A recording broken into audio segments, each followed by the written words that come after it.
Ja som mala také, že som sa strašne snažila vyhovieť ľuďom, že neviem, objednali si u mňa Toskánsko, objednali si u mňa Dubaj, krajinku, neviem, Malinovský park. Ale mňa to nenaplňalo. Jednoducho ma to, akože asi som to vedela namalovať, keďže sa to ľuďom páčilo, hej. Vyšla si pár pekných obrazov, ale nevyžila som sa v tom vôbec. Nie je to vôbec to, čo by som chcela robiť. Ja jednoducho potrebujem mať veľa farieb, nie, že keď maluješ farb, tak potrebuješ použiť zelenú a nič inú, iba zelenú, hej, zelenú, žltú a proste akože všetky tie, akože áno, veľa druhov, veľa odtieňov zelenej existuje a využívaš ich. Ale to nie som ja vôbec. To ja potrebujem si namiešať farbu s vodou, naliať to na plátno, ďalšiu farbu s vodou, naliať to na plátno, zobrať kuchynskú stierku, rozpadlať to tam a hrať sa s tým. Ahojte, sledujete 6. epizódu podcastu Art of Slovakia. Ja sa volám Juraj, je tu so mňou Ivo z Handicapu. A dnes nás navštívila Katarína Valentová. Ahojte. Čau. Ďakujem za pozvanie. Čau. Sme štandardne v podcastovom štúdiu Brept, kde vlastne nahrávame tieto naše rozhovory s tvorcami na Art of Slovakia alebo Handicape. A dneska špeciálne tu máme prvú tvorkyňu práve z Handicapu. A budeme sa vlastne baviť o tom, ako tvorí, čo tvorí, a tak ďalej, a tak ďalej. Čiže ešte raz vítaj, Katka. A hneď by som sa ťa vlastne opýtal, aký je príbeh Katky Valentovej. Skús nám vlastne niečo o sebe povedať. Takže ďakujem za pozvanie ešte raz. Moje meno je Katka Valentová a malujem abstraktné obrazy. K malovaniu som sa dostala strašne zaujímavým spôsobom, keď som sa prechádzala po nemocnici, po náročnej operácii a tie steny boli strašne strohé a človek mal nabrať energiu a tam si chodíte prosto 8 či 9, 10 hodín denne a chodíte a tie fakt steny úplne, že katastrofálne, niekde obité. A mi tam chýbali obrazy, nejaké farby, niečo, čo by ťa povzbudilo, nejaký optimizmus do života. Tak vtedy prišla tá myšlienka, že by som mohla skúsiť niečo naplátať na plátno. Myslím, že si namalovala stenu. Nemala ale som mala farby. Si k tomu blízko. Kebyže to nie je v Košiciach a mám manžela po ruke, tak by som mu asi povedala, nech mi donesie nejaké farby. A idem do toho. To je dobrý nápad ináč. Pustiť Katku do... No tak tie nemocnice by si to niekedy aj... Zaslúžili to tam proste trošku vlastne oživiť. Asi to tak je vlastne. Hej, presne, že to mi tam chýbalo neskutočne. Aha, čiže vlastne ten pobyt v nemocnici ťa akože naštartoval? Alebo ako to vlastne bolo? Potom neskôr vlastne som aj zistila, že po tej operácii mi nefunguje ruka. Ja som predtým vyrábala bižutériu. A ľavá ruka bola stále nejaká poškodená, že som nevedela ani pohár udržať. A aj som prestala mať cit v tej ruke, čiže tú bižutériu som musela totálne odložiť. To bol môj jediný nejaký cieľ, nejaká práca. No, jediný. Taký ten môj hlavný, hej, že čomu som sa chcela vlastne venovať. A tým, že to bolo preč, že som to musela nejako nechať, tak že idem teda malovať tie obrazy, jak som si v tej nemocnici povedala. Tak a odvtedy malujem. A teraz maluješ s ktorou rukou? Ako? Teraz maluješ s ktorou? S pravou. Akože ja som aj bola pravačka, ale pri tej bižutérii vlastne využívaš obidve tie ruky, akože prichytiť, neviem čo. A našťastie inak ten cit mám ako tak náspäť, myslím si, že to nejakých 80% mám náspäť, čiže vedela by som sa vrátiť aj k tej bižutérii, ale akože robím si to tak nejako hobby, ja neviem, taká náušnica, taká náušnica. V rámci rehabilitácie mi aj odporúčili, že mám stále vyrábať, proste používať tú ruku. A pravdepodobne mali pravdu, lebo fakt sa to zlepšuje, takže tak. Už mám chuť povedať, že nevracaj sa k tomu, lebo poznám tvoje obrazy. A kde si teraz teda? No dobre, takže ja čo som vlastne si tak nejak navnímal, tak primárne sa teda venuješ tej malbe a robila si vlastne predtým teda tie šperky, tú bižutériu. Z čoho vlastne ty vychádzaš vlastne pri tej tvojej vlastne malbe? Asi z emócií. Podľa mňa najkrajšie obrazy vznikali, keď ma nahneval manžel alebo nejako. Čierne. Takže konečne to tu je. Zase sme inšpirácia. V minulom podcaste sme to hovorili. Veľká. Že treba nasrať ženu a potom ona nakreslí parádny vlastne obraz. No jasné. Takže... A jak si spomenul tú čiernu, tak vlastne všetky moje obrazy vznikajú čierne. Ja mám všetky obrazy ako podklad čiernu, tmavomodrú alebo hnedú. A potom vlastne pridám tie farby. Mám pocit, že aj v živote mi to tak vychádza, že mám v sebe nejakú temnotu, ale ako snažím sa s tým optimizmom a všetkým, čo okolo nás je strašne veľa dobrá podľa mňa, tak sa to snažím tak nejako pretaviť do tých obrazov. A venuješ sa, v podstate, ja som teda, čo som videl tie obrazy, tak je to vlastne tá abstraktná maľba. Hej? Ale všimol som si, že tam máš vlastne ešte aj nejaký taký iný vlastne záber, že by si, alebo niečo tam do toho vnášaš ďalej. Som mala také, že som sa strašne snažila vyhovieť ľuďom, že ja neviem, objednali si u mňa Toskánsko, objednali si u mňa Dubaj, krajinku, neviem, Malinovský park. Ale mňa to nenaplňalo. Jednoducho ma to, akože asi som to vedela namalovať, keďže sa to ľuďom páčilo, hej. Vyšla si pár pekných obrazov, ale nevyžila som sa v tom vôbec. Nie je to vôbec to, čo by som chcela robiť. Ja jednoducho potrebujem mať veľa farieb, nie, že keď maluješ farb, tak potrebuješ použiť zelenú a nič inú, iba zelenú, zelenú, žltú a proste akože všetky tie, akože áno, veľa druhov, veľa odtieňov zelenej existuje a využívaš ich, ale to nie som ja vôbec.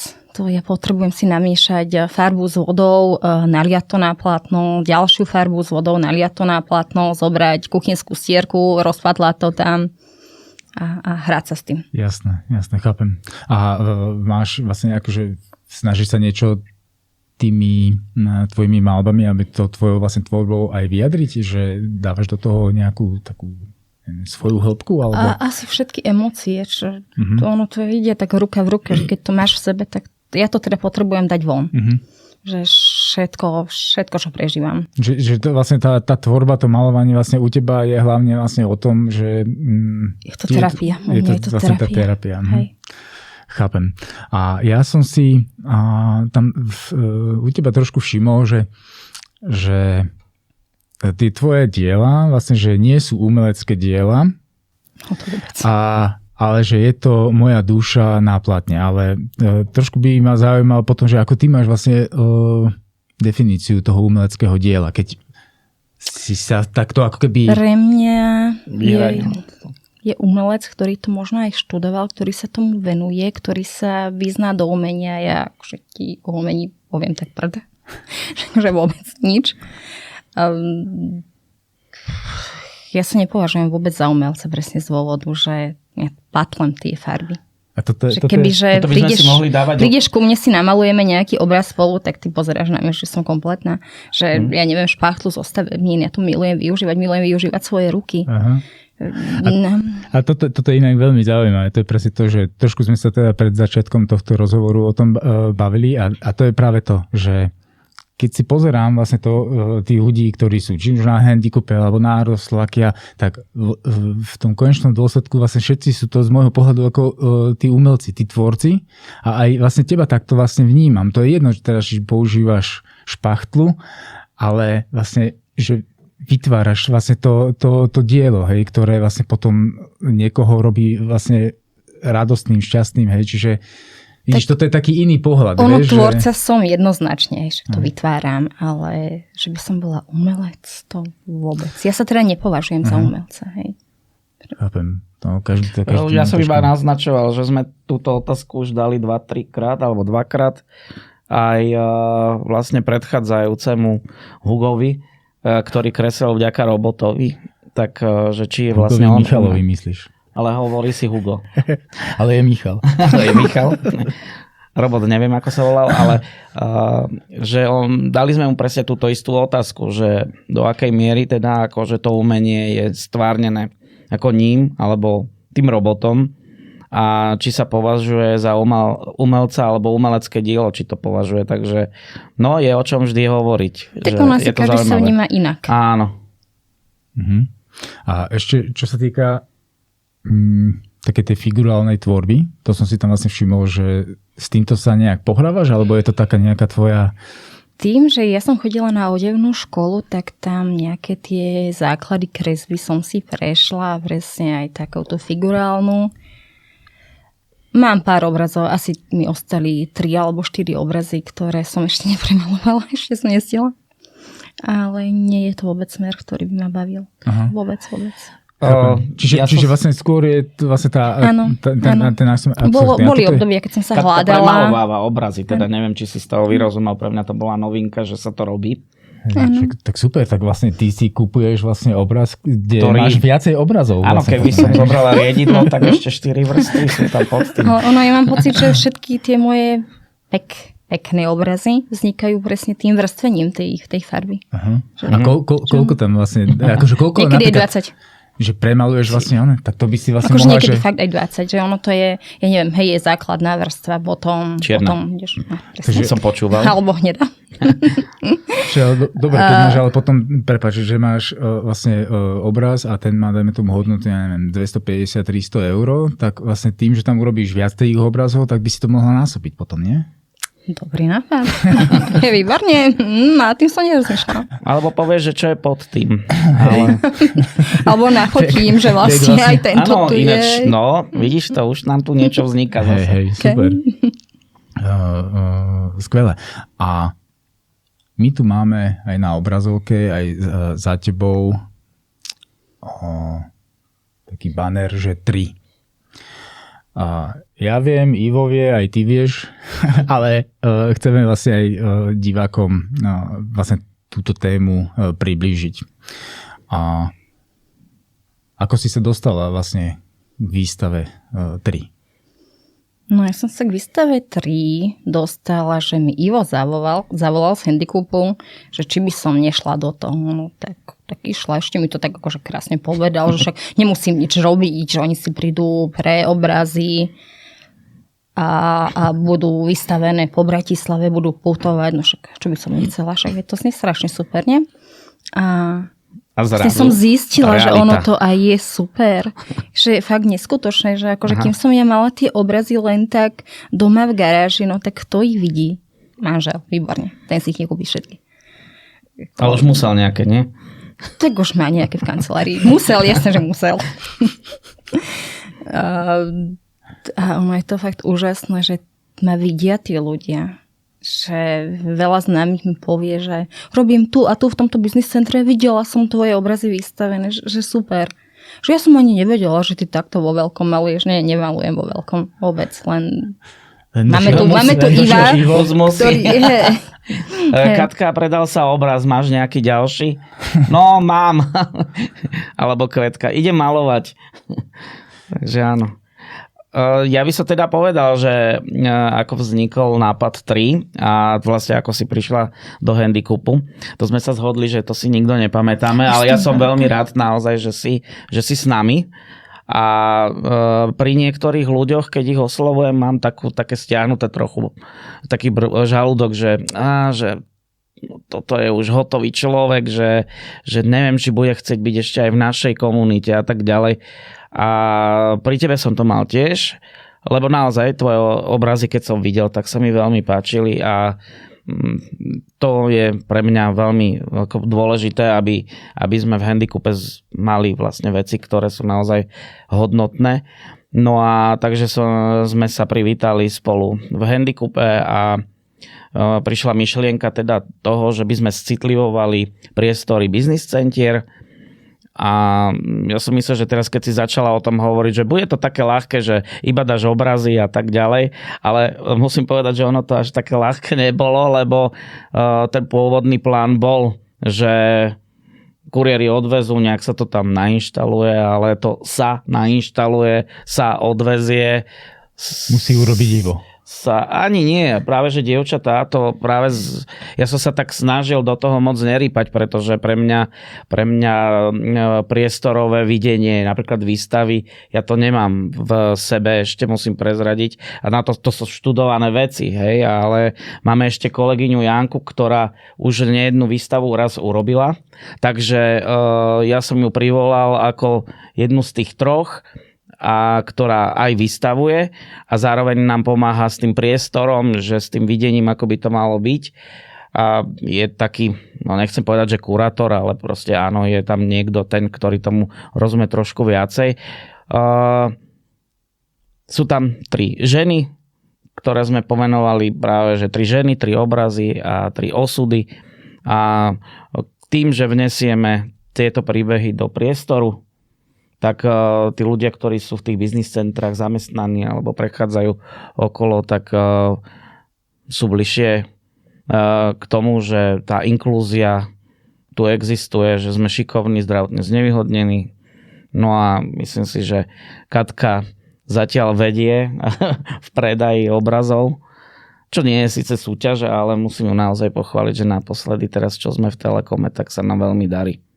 Takže super, Kati. Ja by som ešte povedala k tej výstave 3, že mňa strašne potešilo to, že nás to tak spája. Jak som aj mala aj teraz s Jankou stretnutie, bola u mňa malové, že sme spolu malovali, tak to bolo také si spravili súkromný workshop normálne. Úžasné stretnutie, hej, že pre mňa Janka strašne inšpiratívna. Ona keď mi volala ohľadom tejto výstavy, potom, jak sme sa s tebou dohodli, tak potom, že ideme do toho a čo by sme tam si vedeli predstaviť, tak mi strašne sadla ako človek, neskutočne. Akože ja neviem, ako si dal dokopy takto štyroch ľudí, ale aj Kvetka, že jak sa stretávame, Svetu som sa vlastne stretla iba na vernisáži.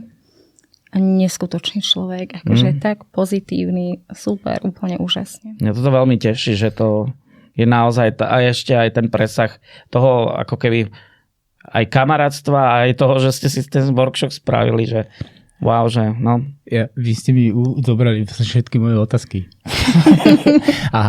Ale super, akože, no však chcel som sa popýtať, že teda, že o čom je vlastne tá vlastne výstava, hej, máme vybavené, že sú tam vlastne 3 ženy, spomenuli ste nejaké vlastne mená, ty si mi vlastne hneď odpovedala, alebo sama si vlastne povedala, že ako sa ti to vlastne páči, lebo to som sa chce práve opýtať, že ako to má vlastne pre teba tú pridanú hodnotu, znova si mi odpovedala vlastne na nejakú moju vlastne otázku. Jedine čo môžeme povedať, že táto vlastne výstava stále prebieha. Je teraz momentálne počas novembra vo fórume Business Centra 2 na Bajkalskej v Bratislave, čiže tam je môcť vidieť vystavené vaše obrazy a je možné si ich aj zakúpiť. Super. Ale mám tu ešte jednu vec a trošku zavarím teraz Ivovi.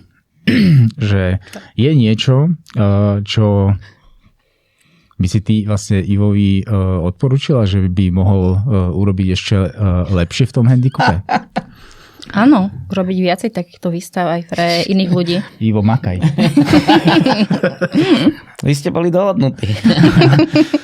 Nie, ale tak som to nejak navnímal, že toto by bolo celkom super. Musím uznať, že keď som sa rozprával aj s ľuďmi o tom, že čo je handicap a niektorí moji priatelia, teda všetci moji priatelia samozrejme povinne musia vedieť, čo je handicap, ale keď som sa rozprával s nejakým marketérom alebo proste s niekým, kto tomu tiež rozumie, tak mi hovoril na margo výstavy alebo vernisáže vlastne to, že vidíš Ivo, že ty si otvoril e-shop, ale tebe to začalo fungovať proste v sfére, kde by si to ani nepovedal zo začiatku. A je to ako istým spôsobom pravda, že celkom som prekvapený, že aké je to potrebné o tom hovoriť a ako vnášať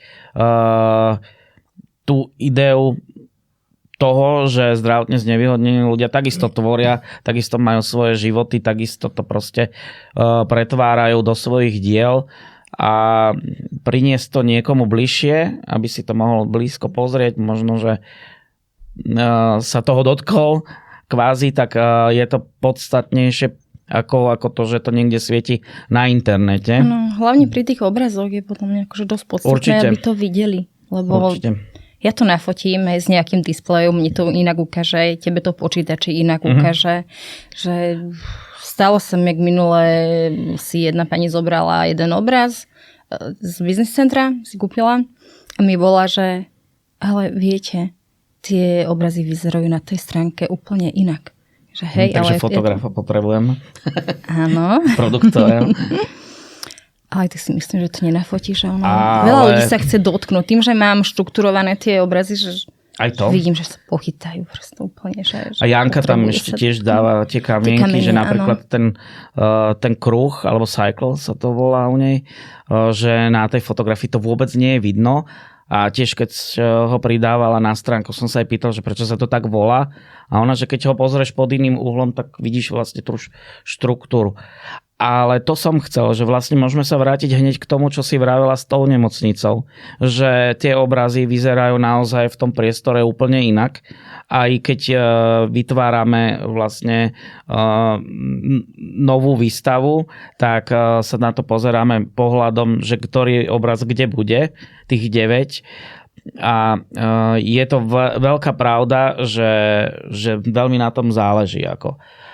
No a to som chcel vlastne ďalej povedať k tomu, že my v januári si ideme tiež sadnúť k niečomu, že ideme pokračovať. Takže týmto by som sa aj pozval teda do ďalších business centier. Ale aj by sme chceli ísť, ja to volám, že na poschodia, kľudne firma, ktorá má nejaký záujem, že by to potrebovala scitliviť, skrášliť, tak obrazy, nielen Janky, Katky a Kvetky sú geniálne, ale máme aj drevorezbu, alebo proste niečo, čo sa hodí do tých priestorov určite. Takže kľudne nás oslovte a my to vieme vyskladať. A to je vlastne aj tá kombinácia, že takto to vieme skladať aj vlastne s tvorcami, ktorí primárne pôsobia v Ardo Slovakia a potom vlastne v Handicupe, lebo vlastne tieto dve platformy máme týmto vlastne prepojené. Áno, ja stále čakám, že to bude ešte prepojené, že ja to nahrám na Handicup a zobrazíte sa to na Ardo Slovakia. Na tom pracujeme. Výborné. A toto je, ale to je presne vlastne tá vec, že čo chceme docieliť, že aby vlastne tieto dva svety sa spojili v online, ale aj v tej offline, v tom reálnom ako keby svete, že aby to bolo vlastne aj prepojené, že potom tam je viacej a za nás zdravotne znevýhodnení umelci, aby sa prepojili s ostatnými. Hej, takže toto je vlastne v Ardo Slovakia. Čiže áno, dúfam, že čoskoro. A ja by som sa ťa vlastne chcel ešte opýtať, že blíži sa nám koniec roka a bude začínať teda vlastne ďalší. Aké máš ty nejaké teraz plány? Alebo takú nejakú predstavu možno, že na ten ďalší rok, že... Čo sa týka obrazov, ja vôbec nemám plány. Ja jednoducho ráno potrebujem vstať, vychystať dieťa do škôlky, zobrať ho tam a malovať. To je pekný plán. Hej, akože reálne nemám... Manželovi povedz, nech ťa naštve trošku. Áno, darí sa mu. To je to prirodzene. Hej, to my máme v sebe. My vlastne posúvame. Hej, však to tak je, ale zase navzájom, vieš. A keď nemáš, ale tak pani na úrade. Vždy sa niekto nájde. Premýšľam teraz trošku, že... Si pripravený vôbec? Som, ale... Som ťa zarazila, že nemám plány. Hej, ja možno, že som trošku čakal, že asi mi to tak... Niečo s tou tvorbou tam bude. Hej, že to tak nejak... Ale zase nevadí, lebo je tu Ivo, sme tu my a z Ardo Slovakia, my môžeme vlastne zase tie plány nejak vytvoriť. Presne, však ani toto nebol môj plán, že budem niekde vystavovať. A v štúdiu ináč. Áno. No povedz jej. Dá sa na to zvyknúť, chodiť po podcastoch, nie? Jasné, kľudne mi môžete dať ďalšie nejaké. No, tak. Sa jej to zapáčilo. No, áno, výborné. Ešte mi píše, že ja som taká trémistka, že OK, že to je v poriadku, 20% môžeš byť vytremovaná a potom ťa Ivo rozveselí. A čo sme si dneska vlastne nejak tak povedali, a aj možno, že k tomu, že ako vidíš ty samu seba a ako ťa vlastne vnímame my, tak keby som sa ťa vlastne teraz opýtal, že kto je Katka tu a teraz? V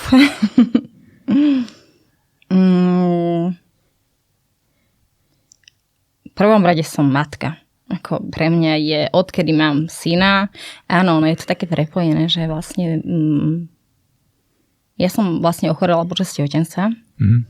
Vtedy som začala mať problémy, že pre mňa to bolo niečo super porodiť to dieťa. Som myslela, že tie problémy prejdú, no neprešli. Vtedy vás začali. Ale tým, jak sme to mali ťažké, jak som mala ťažké odísť od toho 5-mesačného na 2,5 týždňa do nemocnice, tak pre mňa je to dieťa všetkým. Fakt, že všetkým a pre mňa to je to hlavné, vychovať ho, zatancovať si s ním na jeho Stužkovej. A malba je pre mňa taká, nechcem povedať, že druhorada, hej, ale to je to, keď ja pri tej malbe vypnem. Čiže áno, manžel odíde do práce, dieťa do škôlky a ja si idem malovať, teda akože fakt, že vypnem. A tiež vedieš ho k tvorbe? Ale máš to v sebe, že ja aj keby tak vedel tiež malovať ako ja. Ja neviem. Hej, ideš to pretaviť? Ja neviem malovať. Rád maluje, rád sa padlo s farbami. Akože neočakávam od neho, že mi už nakreslí, ja neviem, nejaké kvetinky, domčeky, neviem čo. Ja som mal očakávania, u nás to bude skôr spev. Vôbec to neočakávam od neho. Akože ja keď idem malovať, keď sa ho spýtam, že chceš ísť, ide, nejde, je mi to vlastne jedno, hej, že ja ho nenútim.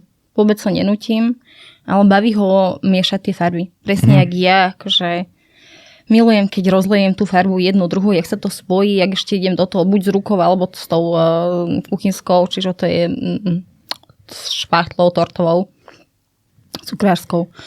A jak sa spoja tie farby, tak on to má podľa mňa v sebe presne toto, že ho baví, že si mieša tie farby. Super, akože skvelá odpoveď. A vidím teda, že na prvom mieste máš rodinu, na druhom zrejme vlastne to malovanie a toto vlastne dokopy ťa náplňa a robí ťa zrejme šťastnou. Áno. Skvelé. Posledná možno otázka. A je niečo, čo by si chcela odkázať ďalším tvorcom do Ardoslovakia, do Handicupu alebo aj ľuďom na Slovensku? Určite, aby ste robili to, čo vás baví. Aby vás nič neodradilo, keď príde suseda odvedla, čo sú to za obrazy, však akože niekto si, komu to na čo bude, že len také farby prosto na tom platne. Nenechajte sa odradiť. Akože kto vám uverí, keď vy sami sebe neuveríte. A toto mi povedala jedna kamarátka, ktorá si odo mňa kúpila obrazy s otázkou, že a koľko si mám vyčleniť peňazí? 100 či 1000? Moja zlatá.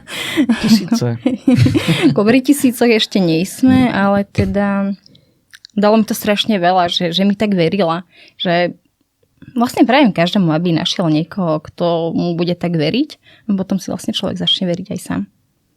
Super. Teraz si vyfúkol otázku mne, takže neviem. Vidíš to? Čo tam máš ešte? Nič. Už sa blížime ku koncu. Čiže ja by som ti chcel poďakovať za to, že si prišla vlastne do nášho podcastu. Že sme sa takto vlastne mohli porozprávať o tom, čomu sa venuješ, ako žiješ, čo tvoríš, kde vystavuješ a držím ti vlastne palce, aby sa ti ďalej darilo. Ďakujem krásne.